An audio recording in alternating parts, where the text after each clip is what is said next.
So the party whose symbol is an ass, a donkey, dem rats, the Democrats, seemingly over the past 10 years, they've done everything that they could to try to throw something and make it hit President Trump and the Republicans, but someone needs to tell them to stop using a boomerang, because everything they seemingly try to throw out comes right back to bang them in their head. So we're learning a lot about this Jeffrey Epstein situation. We learned reportedly that Jeffrey Epstein funded several Democrats. And you had one of them, Congresswoman Plaskett, who reportedly was texting Jeffrey Epstein during one of the congressional hearings. And I saw her on a news station, I think it was the bottom page for a liberal DNC CNN news station, saying how she was ready to move on. I bet you are. Then you have Hakeem Jeffries. Hakeem Jeffries, the man who President Trump just a few weeks back did a meme on, showing him with a little sombrero and the mustache standing along Chucky Schumer, saying how pretty much they need illegal immigrants in order to stay in power, because that's the only people whose vote that they can count on, because the American people are done with them. We learned also that he was a receiver of the pedophile Jeffrey Epstein's funds.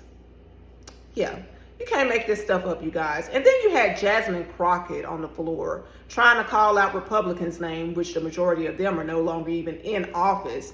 But then she tied one of them, saying that he received money from Epstein. But I guess her team didn't do thorough research, because it was reportedly a doctor by the name of Jeffrey Epstein who had funded that Republican that she named.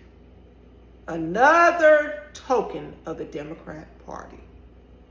At any rate, you guys, I'm not surprised that these people are trying to cover up for themselves. You know, that's one thing the devil does, is he sticks up for his own. And I'm not even surprised that they've received funding from Epstein, because one of their top donors is George Soros. And many of them, including Crockett and others, have been seen photographed with him or his son, Alex Soros. And we know, if you've done any research on George Soros, that he's on record saying that China is the future, and he wants to see the decline of America. I think he has like a personal vendetta against America, reportedly, or something. But he's one of the top donors of the Democrat Party. So now we know who the enemy is within. But all I have to say in regards to this Jeffrey Epstein situation, whether you're on the left or on the right, if anybody is guilty of human child sex trafficking, they need to be held accountable. We need to start seeing some arrests ASAP. And it's a shame that they even were able to take a vote on whether or not the files could be released. But until the American people have had enough and we start really taking things out to the street, and not just protesting, but holding these people to account, they'll continue to screw us over. Because why respect the people whose tax dollars you can continue to take and rape while staying in power?